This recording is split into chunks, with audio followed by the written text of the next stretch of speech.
Welcome to Everything You Need to Know About the Ascension of Humanity, the podcast where ancient wisdom meets modern science and spiritual evolution gets real. I'm Heather, an energy healer, channel, and spiritual coach with Divine Ascension Company. Each week, we're diving deep into the mysteries of human consciousness, spiritual awakening, and the profound transformation happening within us and around us. But here's the thing. We're not doing this with our heads in the clouds. We're bringing neuroscience, psychology, quantum physics, and cutting-edge research to the table alongside meditation, energy work, and timeless spiritual teachings. Because the truth is, the ascension of humanity isn't some far-off cosmic event. It's happening right now in the choices we make, the awareness we cultivate, and the healing we do within ourselves. Whether you're curious about how mindfulness literally rewires your brain, why shadow work is backed by depth psychology, or what coherence between your heart and mind actually means scientifically, you're in the right place. We'll explore practices like breathwork, meditation, and emotional alchemy, not as abstract concepts, but as tangible tools grounded in both spiritual wisdom and scientific understanding. And here's where it gets even better.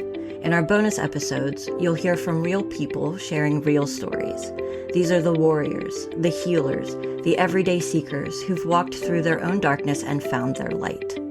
They'll share their breakthroughs, their struggles, and the resources that actually help them along the way. Because personal growth isn't a solo journey, and you deserve to know you're not alone. So whether you're just beginning to question the nature of reality, or you're deep in your spiritual practice, this podcast is your companion on the path. It's time to expand, to awaken, and to rise together. Let's begin. Hey guys, before we begin, an important content warning. This episode discusses addiction, substance abuse, codependency, and recovery in detail. If you're in early sobriety and this content might be triggering, please take care of yourself.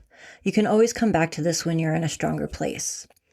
If you or someone you love is struggling with addiction, the SAMHSA National Helpline is available 24/7 at 1-800-662-HELP 4357.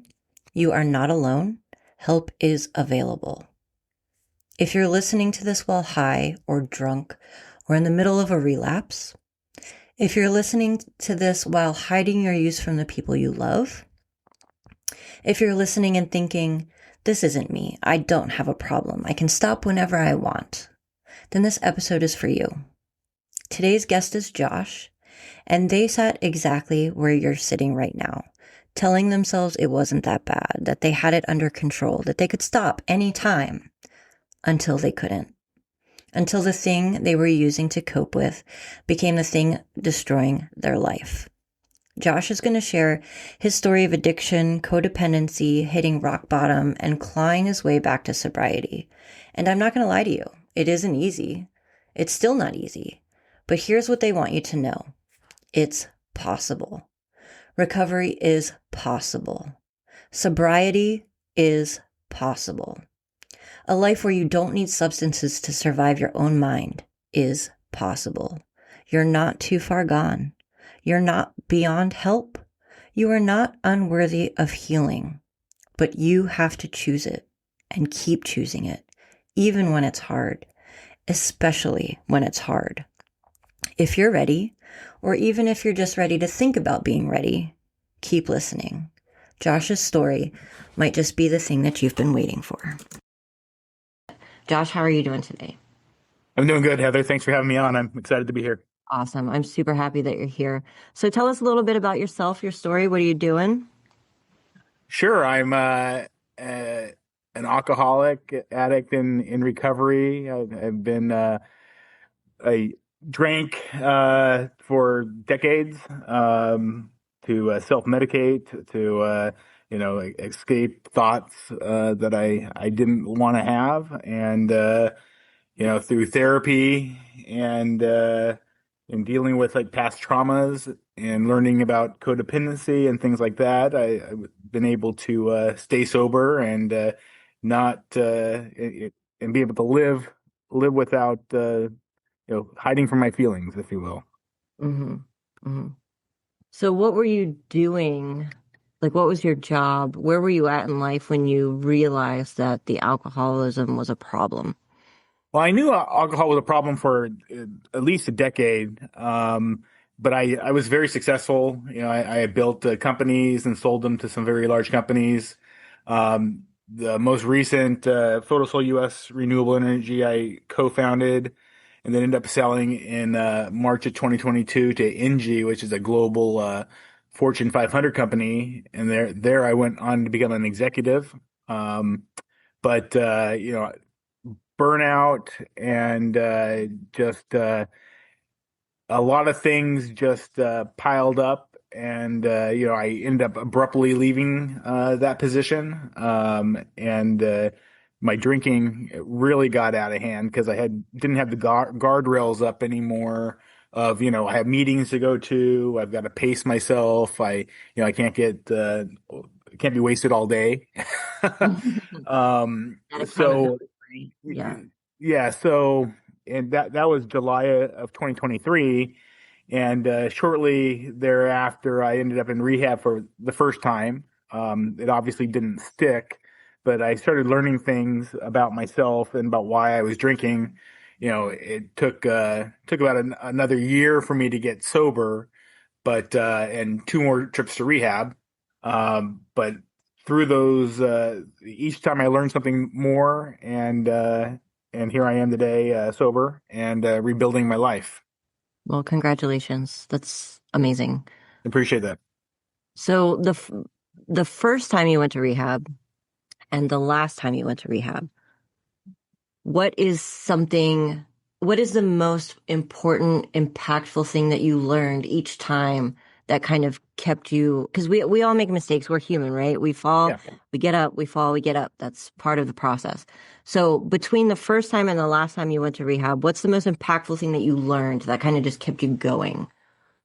Yeah. So the last time I went to rehab, which was summer of 2024, so not this summer, but the summer before, I learned about things like codependency. I learned how to deal with trauma that was haunting me since my childhood through therapy. So I'm a big advocate for mental health. hmm Um, and in the codependent aspect of it, I really saw this. I read this book, Codependent No More, which wish I read it a lot earlier in my life, but it felt like it was about me, and it just how I was having basically every one of my relationships I was doing wrong. I was doing life wrong. hmm I was looking at things the wrong way. I was looking for attention or validation from the outside, which because of my low self-esteem, that's hmm all I knew how to do until I Right. learned how to love myself and validate myself.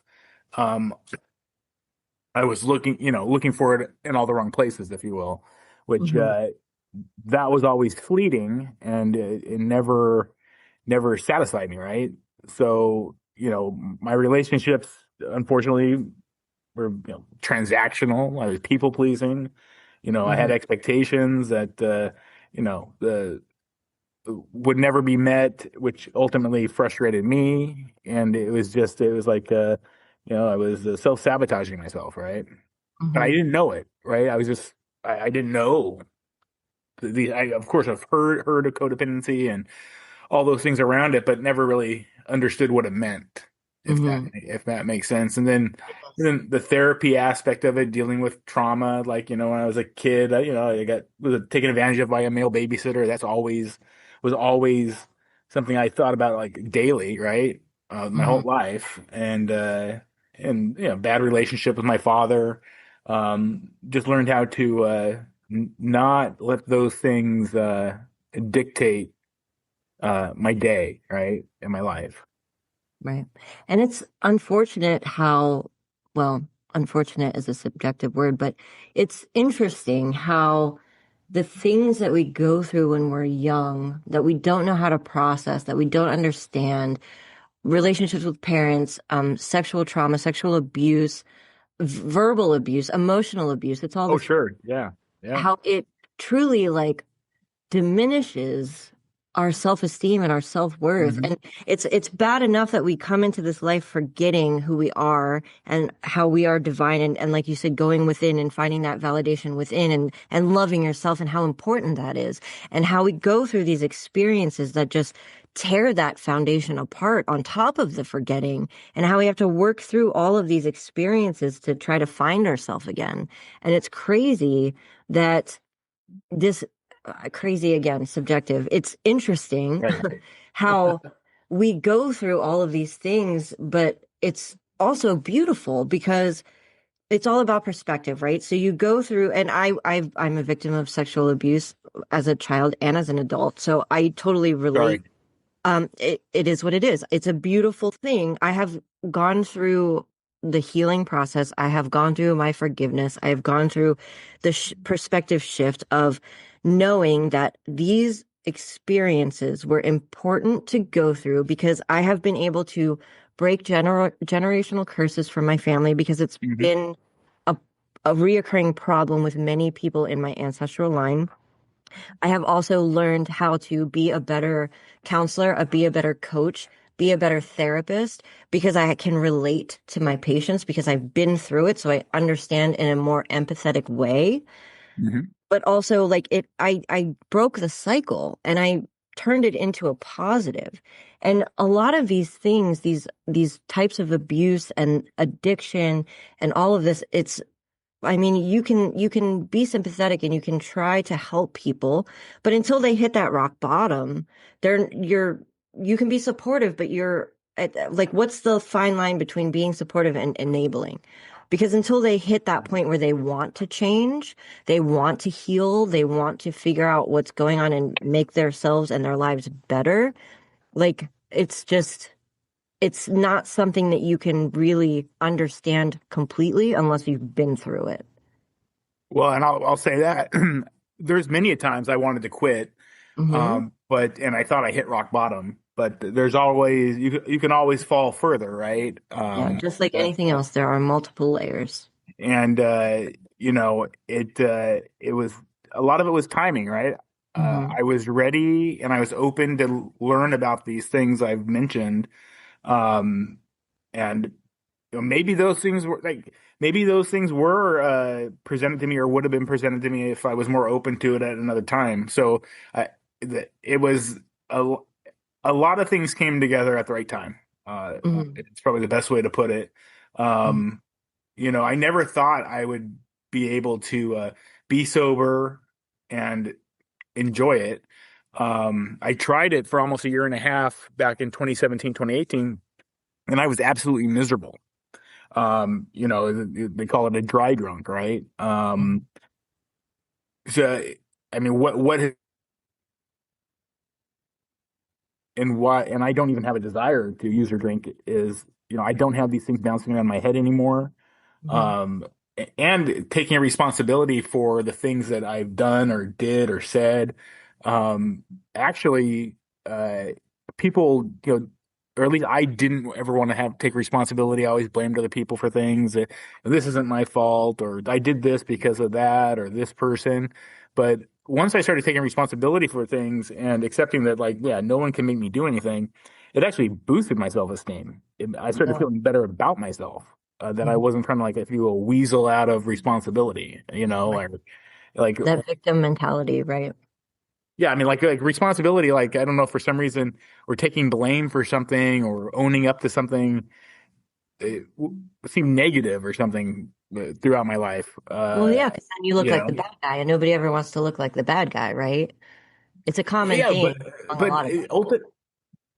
yeah, but like, I don't feel like the bad guy. I feel like, yeah, I'm owning it, right? Or I'm like I'm like being I don't know, the bigger person, or I don't know what the right term is. It's just taking responsibility makes me feel good. That's the best way I can describe it. But I mean, that says it all, right? Because Yeah. like I said, it's a common thing where people in the world play the victim. And I'm not saying this about you specifically, and these Yeah. terms take them however you want. But like blaming other people, blaming the substance, blaming the circumstance, blaming, your job, blaming your boss, blaming whatever. Like you're playing a victim in a sense. And so once you start to take responsibility and you empower yourself, right? Whether you look good or bad, it doesn't matter, but you're empowering yourself to know that these things outside of you cannot control you. They don't Right. dictate who you are or what you do or what you Right. say. It's you. And that, Yeah. regardless of how messy it is or how it looks, because being human is messy, growth is messy, it's a thing. But knowing and taking that accountability is, like you said, it's a beautiful thing. It's very empowering and there's a lot of layers to that as well. So that's amazing that you were able to at some point recognize that. And one of my favorite sayings is better late to the party than to not show up at all, right? Yeah, right. Well, I'm glad I'm showing up to this party now and not in 20 years, but part of me wishes I showed up, 20 years ago, but it is what Right. it is, and you can't do anything about time. So Right. I'm glad that I'm figuring this stuff out now. And I still have, it's easier said than done, all this stuff, but just It takes work, right? understanding it, get, and being able to try to manage it is it makes life a lot easier. So let's take a look at your life as a whole. There's clearly a turning point, right? Where you were not sober and then where you were sober for an extended period of time with the perspective shifts and all the things. How has becoming sober consistently changed your life? Well, there's a lot less chaos in my life. Mhm. There's you know, uh, I wake up in the morning not wondering like what I said or did or embarrassed about something. Mhm. That I start my day off, I guess if you will, with a clean slate now, Mhm. and that is you know great. My kids look at me differently now. It's interesting, like uh when I was in my addiction, I obviously didn't realize this at the time, but looking back, it was like they were always like on guard or kind of like surveillance, if you will. Mhm. But now they don't have to worry about that when I'm around them, and they can act like kids even though they're all adults. It's like it's it's You're now providing them the safe space to be the children that they didn't feel like they could be before. like this is making their lives harder, right? Mhm. Absolutely. Again, better late to the party than not to show up at all. At least you're Right. able to give them that safe space now. And it's funny because even as an adult, like all the channel messages, the guides, the universe, like all the things they all say, like remember to have fun, remember to have that childlike wonder. So even though they're adults now, the fact that they're able to be in that space is a gift in itself. Yeah. And No, yeah. yeah, amazing that you're able to give that to them for sure. Something I go to therapy once a week, still, and one thing that we talked about was, you know, knowing something that I mean, this sounds ridiculous now because it seems so obvious, but like I was always controlled by my feelings. I now understand that's not how it works, right? Like I can just sit in my feelings and let them pass. But like I Mhm. always thought like, oh, I feel this way, I need to act on it. And that especially when I was in my addiction, that was like, multiplied my reaction, right?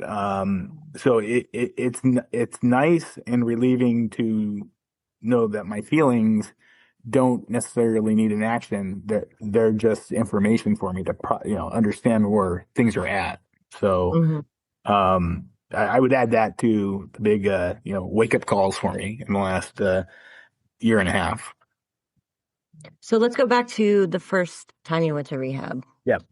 And I mean, obviously it didn't work out the way you wanted it to, but there was obviously something to it that helped you pursue sobriety, after another downfall, which perfectly okay. It's part of being human. No judgments here. I've had my own issues with substances in the past. So, what was something that you learned at that first point, that first step that you took, regardless of how it worked out, that you took the first step, which is always the hardest? So, what was something you learned after taking that first step that helped you continue going and just not go downhill from there? Well, that's where I first touched on like childhood trauma and things like that that were my reasons for drinking and self-medicating. Hmm. Did I was only there for 30 days, so not enough time to really deal with anything, but Hmm. uh, I knew there was something to be dealt with. And when I left the rehab the first time, I went to a fancy rehab place where like celebrities go to and stuff like that. And you talk about Circle Lodge, and it wasn't the right place for me. I needed a little more tough love. But like when I left, I'm like, I've just spent all this money. I'm gonna be sober. Why would I ever drink again? Well, I relapsed like 3 weeks later. It didn't Hmm. last long. And which then I went back there for what they call the relapse autopsy for three Hmm. weeks. And then of course I learned a little bit more, and I'm like why would I ever drink again? And I relapsed very shortly after that. It I wasn't there enough time to deal with the things I needed to deal with, but each time those two times I went, like my eyes were open to things that I learned I needed to deal with, if that makes sense. Hmm. No, it does. It makes absolute sense. And it's unfortunate because when you go to places like that, well, and not just the rich, famous ones, but all of the rehab places, there's a disconnect in the system where you go to these places, you go to a place of detox, and then you're there for 30 days, and they're like, okay, now you can say that you're clean for a drug test because you have those 30 days, right? And you know that there's an issue that you need to deal with, but they need to give, in my opinion, they need to give you resources and places to go to deal with those things. Like they can't just say, oh, hey, there's a problem, you need to fix it, but you can pass a drug test. Like, bye. Well, So there needs to be more after that. I would say in their defense, I did have an aftercare plan to go to IOP each time, which is intensive outpatient, where you go once a day for like 2 or 3 hours a day. Um, I did not stick to my aftercare plan, and which also included AA meetings and things like that. A sober manager that I'd blow off. So I did not hold up my end of the bargain after leaving both those times. The third time I went last summer, not I mean 2024, I did hold up my end of the bargain, and I still do. So there's another big difference, right? I stuck to my aftercare plan the Mhm. last time I went. Okay, good. That's amazing because I know people in my life who have gone to rehab and have gone through those things. And granted, they weren't the big, fancy, expensive ones, but they did not have an aftercare plan. Oh, I've heard of that too. Yeah. Yeah, yeah, So I'm not just yeah. getting down on the system, right? There is systems that are broken, but I'm glad that you were able to have that opportunity and that you took advantage of that at least fully the last. Yeah, and I know of places that like what you were speaking of that kind of just well they let the person out, and then a lot of Good luck. them want you to come back, right? Right. Yeah. So And I'm not going to get into the yeah. the politics of it because that's not what we do here. But yes, I just hope that the people who need the help, who are ready for the help, have the opportunity for not only the rehab and the live-in programs, the accountability, but also when they get out of there, because anything can set you off. There can be triggers for anything. Like it doesn't matter what your past experiences are. It could be a crappy relationship. It could be your parents yelling at you. It could be something in your job. Anything can be a trigger that's going to be like, okay, I can't deal with this. I'm going to go get fucked up, whatever. Right. So the fact that people need something to help them deal with those triggers. Like you said, dealing with the past traumas, the reason why they're triggers is important, whether it's addiction or emotions or whatever. Like you said, becoming a master of your emotions and knowing that your emotions don't need an immediate response. You can take a time to pause and to think about it and to let it flow and to release it and recognize it and accept it and just let it go is important. And it's a process. Like it's a learning thing. It's not going to happen overnight, and it's not going to happen in 30 days, especially if there's trauma involved, right? It's a process. So I just hope that people are able to find the right resources that they need to be able to deal with their trauma. Like I personally do a lot of inner child healing with my clients. So Hmm. going back and this is hard for a lot of people because now you have to you don't have to relive. My thing is you don't have to relive the trauma. You can look at it as a passive observer, but you have to recognize that it happened, accept that it happened, and realize how it's affecting the rest of your life, because it does. Even if you shove it down deep inside and you bottle it up and you try to forget about it, disassociation, which I'm guilty of myself, Right. is not going to solve the problem. It's just going to keep repeating the cycle until you recognize it, accept it, do your healing, do your forgiveness, do all the things that you need to do to let it not control your life anymore. Like my main hang up about it, outside of, what happened I didn't like, was that I didn't say anything about it when I had the opportunity to. And that was that I would always replay that. That's what I would replay in my mind, the opportunity to have said something and I didn't, out of fear. And I had to, and I, first learned about this the second time I went to rehab. Wasn't there long enough to, work through it. Was, that was 10, 11-year-old Josh making decisions based on, being alive for 10 years. And Mhm. I'm looking at it through a lens of, 40, whatever, 8-year-old Josh at the time, or 35-year-old Josh, or whenever, when I would think about it, of Mhm. like, oh yeah, like, of course I would have, like, why didn't I do this? Well, I'm looking at it, as an adult, Right. at something that happened to me as a kid, when I'm dealing with it in real time as a kid, and that being able to let go of, being able to forgive my 10 or 11-year-old self for not doing what adult Josh would have done Right. was a big part of it, if that makes sense. No, it does. It makes absolute sense because you have to understand, like, especially when you're dealing with sexual abuse and abuse from someone else, because they have a tendency, and I don't know if this is the case for you or not, but I'm just speaking in generalities here, but there's a tendency for them to beat you down and be like, you can't tell anyone because they're not going to believe you. They're not going to help you. They're not going to believe a child over an adult. Like, and that's part of the psychological warfare that is involved with this kind of trauma.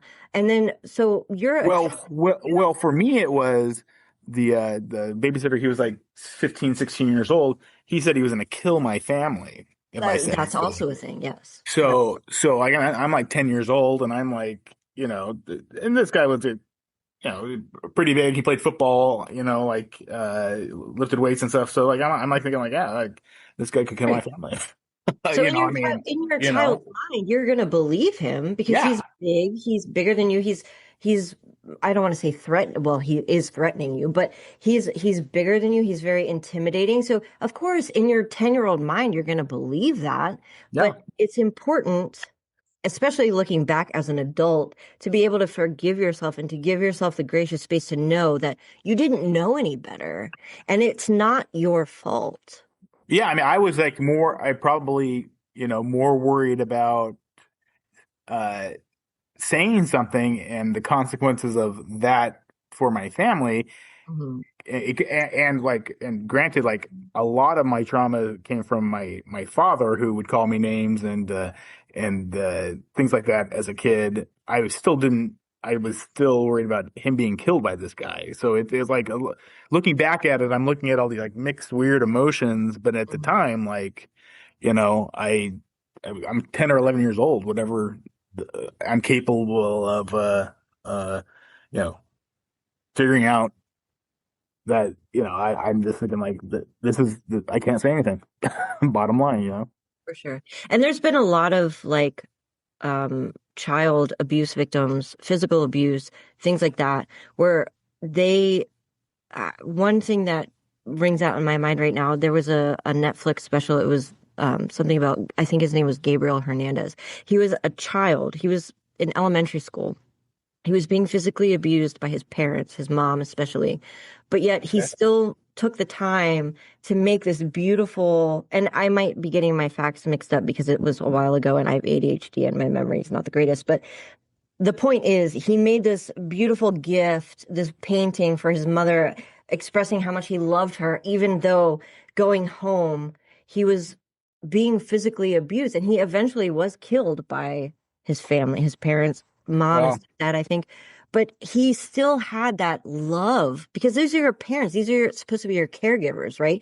And as a child, you still, regardless of, and this is like pets too, regardless of how you treat them, they still have that unconditional love. So there's no, you know, it's understandable that even though this predator was threatening your family who may not have been the greatest, you still love them and you still want to protect them, you still want to care for them, right? So this is all completely like in a 10-year-old's mind. Yes, it's confusing, it's mixed emotions, but deep down, like, of course, you're going to have this love for them and you're going to want to protect them, regardless of how, looking back, ridiculous the situation may have seemed.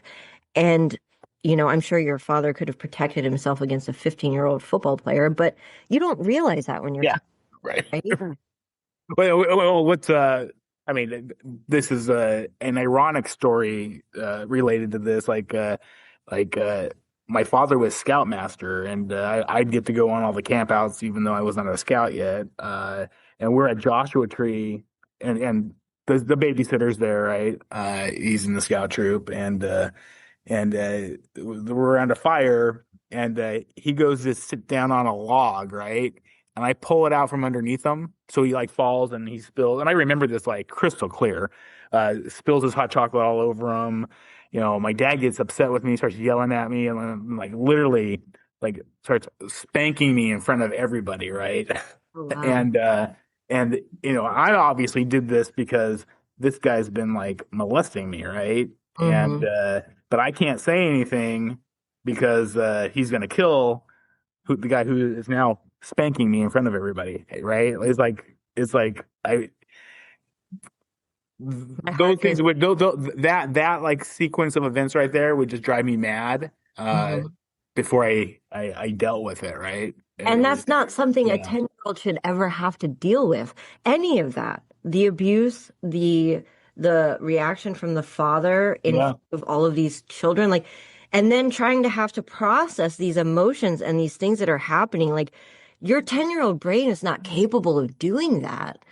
And like I said, my heart goes out to you and your 10-year-old self, because that is way more than any 10-year-old should ever have to experience and have to process and have to, internalize and integrate, because that's never, any of those things are ever anything a 10-year-old should ever have to go through. So I agree. Well, I, and then I just like bottled it up for decades, right? And of course. didn't I told like one person until I was in my 30s Hmm. that any of this even happened to me. Right. And I never got like counseling or therapy for it Mhm. until a year and a half ago or so. So, but it changed the trajectory of my life, or at least an aspect of my life, because it, it Mhm. it it did it did haunt me every day of my life. Yeah. So Which is understandable. It's, I yeah, mean, and And like I said at the beginning of this episode, like your story, I feel like a lot of people can relate to this because there's so much. And as we're finding out more things about different organizations and different, like, I don't want to go down this rabbit hole, but like the Boy Scouts and the religious aspect and Well, and it was the, also a Boy Scout troop, and it was connected right. to the Mormon Church. I mean, Oh, yeah. a lot of, All the things, all the different layers, right? Which I'm yeah, not going to get yeah, into because yeah. That's a whole nother episode or right, for sure. mini series, Probably right? four or five, Yeah, right? But it's it's unfortunate that these are things that have gone on over decades, probably centuries in our society that people have experienced and they bottle it up and then they're like, "Oh, I'm embarrassed. It was my fault." Like there's going to be consequences for telling someone. And so now we're dealing with all of the consequences of that as an adult, which is fine because this is human, like it's understandable. But the fact that you took the first step, better late to the party than never, right? But right, you eventually took the first step to heal yourself, to realize that you are the master of your emotions and that these events don't dictate who you are is commendable and honorable. And I'm grateful to, like I said, hear your story. And I hope that people can who have gone through similar situations can see this as a sign of hope that you can get through this. It doesn't matter how many years later. It doesn't matter what you did in the meantime. It doesn't matter how you reacted to the situation at the time because you can only do so much with a child's brain. right. Well, I So, appreciate that. Yeah, no, I agree with you, and it, better late to the party than ever. So right. exactly. Exactly. It, and even so many years later, the healing is so liberating and so freeing. And it can help make the rest of your life even better. And you don't have to worry about those struggles anymore. You don't have to worry about that trauma, that emotional confusion, right? And Yep. you don't have to worry about all of those things now. So the fact that you're willing to take the first step, and I hope that anybody else who hasn't taken that first step can get a little glimmer of hope from these episodes and these stories to have the courage to become a better person. And not saying that you're to blame for what happened, but those things are affecting you. So to let Well, go. I definitely was blaming myself until I understood that like it's ridiculous to blame a 10-year-old Mhm. uh about how, because he didn't act like how a 20, 30, 40-year old, however, old I was throughout my life as I, was frustrated with myself.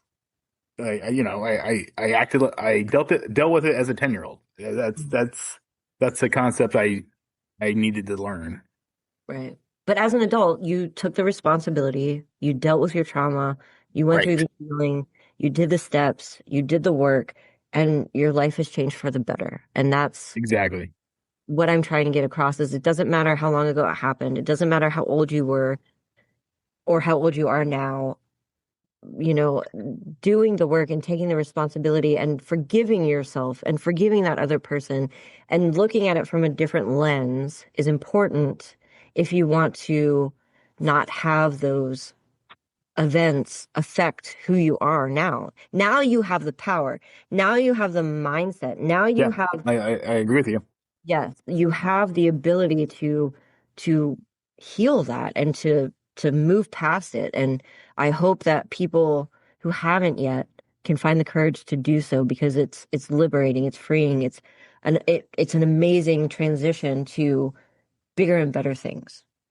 Well, I mean, if like 5, 10, whatever, 15 years ago, if you asked me if I could sit here and talk about this, what happened, and not be emotional or off or want to drink or something, I would have Mhm. been, well, first of all, I wouldn't talk about it, right? Right. The That's, process. I would bury it. But like Mhm. if I did talk about it, like it would bring a range of emotions, and I would not be happy. I can talk about it and I guess, distance myself from it where it doesn't affect me the way it did, right? Like, Right.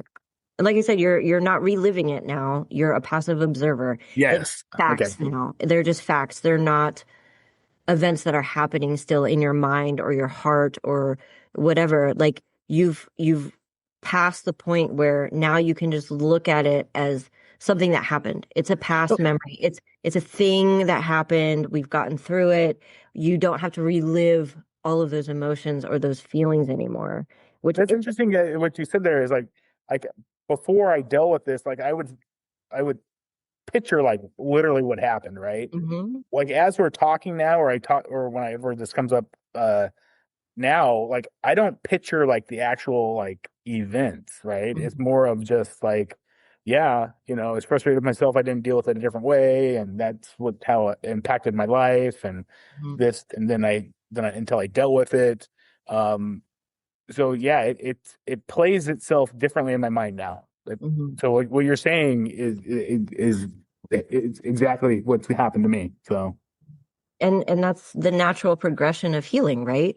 Because when you bottle it up inside, and then when you start to open that bottle and you let things out, like you almost, I don't want to say you have to because I don't like to speak in absolutes, but you feel like you have to relive the experience because you're just now letting it out of the bottle. mm, You when it happened, you didn't deal with it right away because you can't. You're 10, right? You bottle it up and you put it away. So now you are letting it out. So now you're starting at that beginning of that process where you're still at the point where it's happening because you didn't process it. You bottled it up. So now it's like a continuation of the story. You have to go back to where you left off, which is experiencing it. But once you start that yeah, healing process, you look at it from a different perspective. It's not happening anymore. Now it's a past thing. It's just a fact. It's something that happened. You look at it from a very different perspective because you've begun that journey, that transition of it's not happening anymore. Now we can deal with it in a different way. that makes sense. Mhm. Yeah. Awesome. Well, I'm super happy that you were able to get through all of that because it is a process. It's a journey. It's difficult. It's messy. And I'm excited that you are able to get through that. And I hope that other people are able to do that as well. No, I appreciate that, and I do too, because I'm mental health. I never really spent much time on it in my life until I started going to rehab, and Mhm. I'm a big advocate for mental health. Yeah. It's changed my life. So I have $120,000 of student loans that tell you that I'm into mental health because I'm a psychology major. Like this is a thing, like it's very yeah, important. It's very important. And I commend you for that. no, appreciate that. Thank you, and yeah, thank you for going. Like the world needs therapists. Sorry, it Mhm. costs so much though. Yeah. Well, and you know what? I don't pay my student loans.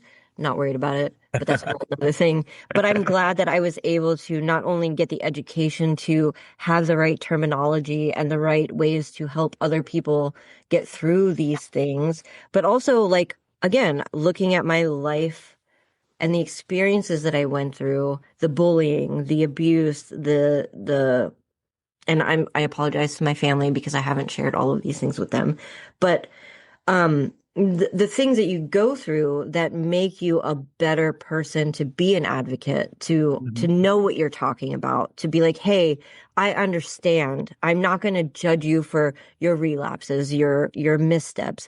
It's being human and going through the healing process and growing as a person, as a soul is messy. That's the whole point of being here. It's messy. Well, I will say the term journey took on a whole new meaning once I started uh, seriously trying to get sober and going to rehab and AA and stuff like that. Like looking at it, it's not a destination, right? It's No, a ongoing journey.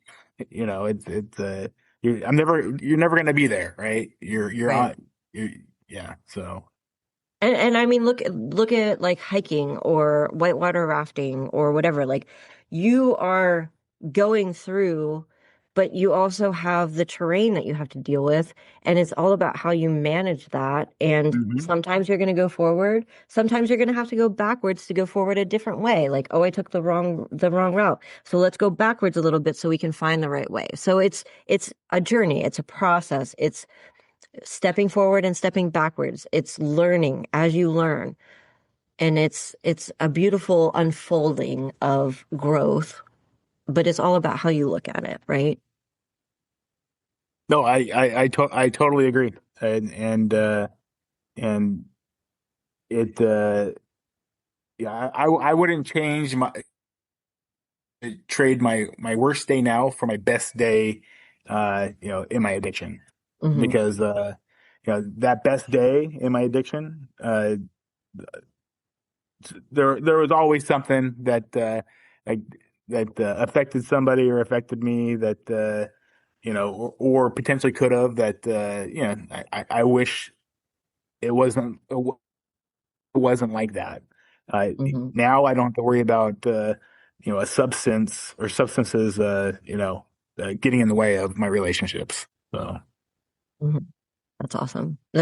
Yeah, that's got to be a very, you know, freeing and light existence, like I'm sure before, well, I like, mean, it's not. I will say it's not. It's not. There's a lot of regret and relationship repairing and things like that. But at least I know um, I'm not making it worse.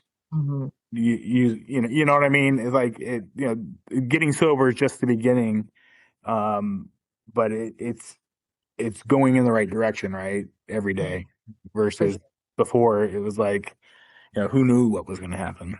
Right. And you're just compounding it. And now Yes. it's a snowball thing, right? Now you're just making more and more things that you're going to have to make amends for later. Right. Right. And now you don't have to worry about that. Like there's a stopping point. Like you make amends for all the things in the past and you don't have to worry about more and more and more being added to it. Exactly. Right. It's yeah, because like just that right there, regretting the things that you did that were regrettable the last time you were drinking or using, you're just compiling it, right? And then so just getting out of that cycle just makes things easier. Uh, That's awesome. you know what I mean? So yeah. So what are you doing now that you're sober and clean and have a fresh perspective on life? What are you doing with yourself? Well, I took a step away from my career for about 2 years so I could work on myself.